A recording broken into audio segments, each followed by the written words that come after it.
lost in the pixels, lost in the haze. Abby, Nikki, Cole, and Jace.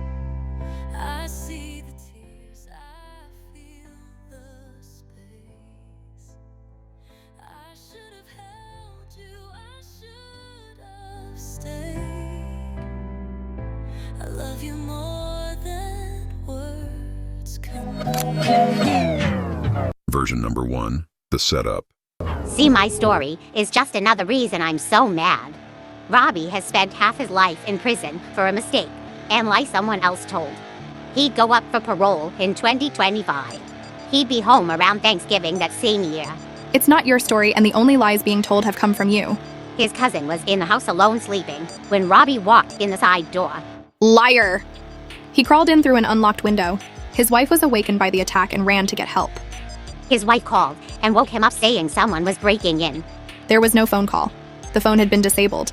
That's when his cousin entered the kitchen in the dark and attacked Robbie with a baseball bat. Again, it was a child's foam Nerf bat which weighs 7 ounces. A far difference from a baseball bat which weighs 35. 6 times heavier. Neither knew who the other was. Genevieve knew it was Robert because she screamed for him to stop by his name. He knew who Genevieve was. He not only told a coworker he wanted to get rid of her, he wrote it down in the plan of action letter he left behind. His cousin assumed Robbie was a robber, and Robbie thought, because he was being attacked, he had went into the wrong house, because he was that drunk. He confessed he was there to kidnap his wife. She knew it was Robbie. She figured the cousin would beat him up, which she felt was revenge for kicking her out earlier that day. Robert's wife fled in November after an unsuccessful attempt to kidnap and attack his wife at her place of employment. Robert had broken into her house the day after Thanksgiving, where he attempted to attack them both with a knife. The report for that attack was finalized just hours before the murder. I spoke with her in October. I told her that her setup and caused him his life, as well as she took our daughter's dad from her. She admitted to me that she lied to police. Liar. She has not seen, spoken, or had to think of you since 1995. She didn't even know you were that hard-pressed that your daughter was Robert's. There are consequences for slandering and using scare tactics on a victim. Harassment of victims and witnesses after a trial refers to the act of a defendant or their associates continuing to intimidate, threaten, or harass, which includes public humiliation, spreading rumors, making false accusations about the victim. In a criminal case, even after the trial has concluded, which is a serious legal federal offense and can result in additional charges against the perpetrator, a parole or probation revocation, arrest or seeking the arrest of another person in connection with this federal offense. Attempts to do so shall be fined under this title or imprisonment, up to 3 years or both. Version number 2, self-defense. All the lights out. Robbie was smashed over the head by a metal bat. At the foot of the bed, investigators observed a light blue Nerf-type bat. Thinking he entered the wrong house, he went into self-defense mode. He grabbed whatever was in the sink, a potato peeler, and stabbed his attacker 3 times. The bloodstains in the center of the bedroom also had smear marks, which appeared to be drag marks leading from the center of the bedroom towards the door leading to the kitchen. Investigators also observed laying on the floor 2 bloodstained knife blades which have been broken off at the handles, and both blades were bent. A third bloodstained knife which had been broken off at the handle was observed laying the bed near the foot end. A fourth bloodstained knife, a dinner knife, was observed laying on the floor of the bedroom near the clothes closet. His wife screamed. He told her she set him up and will tell the police. He then called 911 and waited for the police. Gomez stated that he was asleep when Robert's wife had awakened him and had told him that Robert had broken into Jenny's house. Gomez's wife stated that she had heard a girl's voice in the house, and when she went to check, she saw Robert's wife on the phone calling the law. Eyewitness accounts. Mr. Gomez went to the Finn residence and observed Robert fleeing out the back, and Robert began chasing Mr. Gomez. Mr. Gomez stated that Robert chased him back to his residence where they struggled. He saw Robert crawled under his truck but fled when Deputy Irwin arrived. Mrs. Gomez saw her husband running back to their residence and that Robert was chasing her husband. After a struggle, Robert went and hid by the pickup. Mrs. Gomez stated that Robert ran when Deputy Irwin showed up. Robert's wife stated she saw Robert chasing Mr. Gomez back from the Finn residence after Mr. Gomez had gone to the Finn residence to aid Genevieve. She also stated that she saw Robert hiding by a vehicle and then ran from Deputy Irwin when he first arrived. Gomez J. witnessed part of the struggle at the residence and witnessed Robert flee as Deputy Irwin showed up.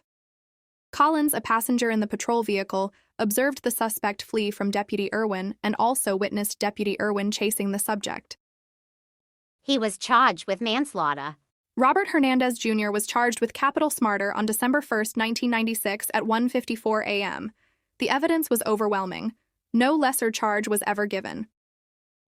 She told detectives Robbie tried kidnapping her, turning it from manslaughter to capital. Robert indicated to investigators that he had gone to the Finn residence for the purpose of kidnapping his wife. Deputy Schumann examined and removed items from the red backpack, which had been discarded by Hernandez moments prior to his arrest. Schumann found various items to be consistent with a plan to kidnap a person, the handwritten letters, and then items that could be used to restrain a person.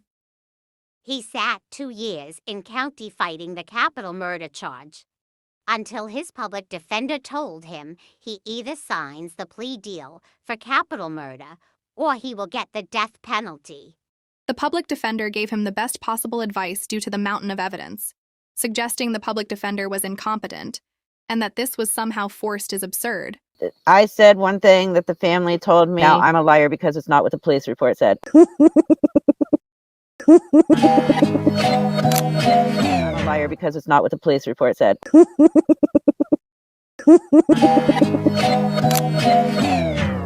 Fraud Eater Report, aka Tara's third version. In an attempt to justify her alleged husband's crime, she made a story that the victim had a daughter that was being SA'd, and that he committed this brutal assault and murder due to blinding rage he felt for a child SA victim. Facts. Not only was there zero abuse, the victim did not have a daughter. Tara Reaper made up this version in an effort to make her husband look like a hero and justify his crimes for the assault and murder of young, petite, 20-year-old mother of 2. This not only degrades the victims, but it attempts to revoke the trauma of SA victims as whole.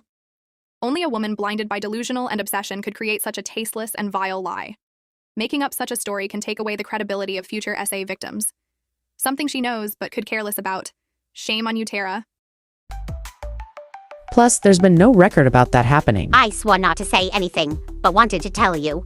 I try not to reveal too many secrets. It just sounds like an excuse to try and justify it. I'm not sure how CPS worked in 1996, or if it would be in the system since it was only a complaint that never was looked into, because a week later the accused was dead. I try not to believe Robbie would lie about SA and children. He's not that kind of person. I'm not saying the abuse didn't happen, but it's wrong to use that abuse to justify the murder. This is one reason I didn't say anything. I didn't want you to think I'm making excuses, because I'm not. It's added info, and nothing more. Regardless of anything, what Robbie did was wrong. But it's not added info. What happened to the self-defense? If that is true, that's what caused the rage. Why didn't he ever mention that to the cops? Haven't spoken to his dad about that. I don't know shit, I wasn't there. That's right, you weren't. And it's what you should have been saying all along. But instead you let the crazy step in and rattled off some psychobabble bullshit about a setup, self-defense, and even made up an imaginary daughter that was SA'd. You crazy bitch. What happened to the self-defense story? Why are you still trying to blame the ex-wife? You saw the reports, you saw that he gave a written statement. Meaning to everything, including the plan to kidnap, rape, and kill his ex. I'm sorry, it just sounds like a made-up story to try and justify the murders while still blaming the ex-wife. I don't want stories that can't be proved. He admitted to everything. How are you just going to ignore all of the reports and evidence and continue to blame the ex? I hate that it's as bad as it is, but you're going to have to face the fact and stop blaming the ex. I'm sorry, but I don't accept the story of this rage against Genevieve. After everything that's been said, all of a sudden, there's a story that pops up saying he had raged because of her abusing her daughter. It doesn't add up. I have.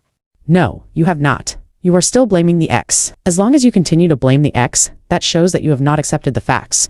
Are you going to even acknowledge my last text? Experience, I have always stood by you and supported you as a friend, so I deserved the truth. Please leave a message after the tone. I'm in outer space, 'cause I'm an astronaut, and I hope I'll leave any trace. Yeah, yeah, yeah. I'm an astronaut. There is a planet. Yeah, yeah, yeah, yeah, yeah. You. I got those flappy arms. Yeah, yeah, ah. Yeah, yeah, yeah. I love you so much, buddy.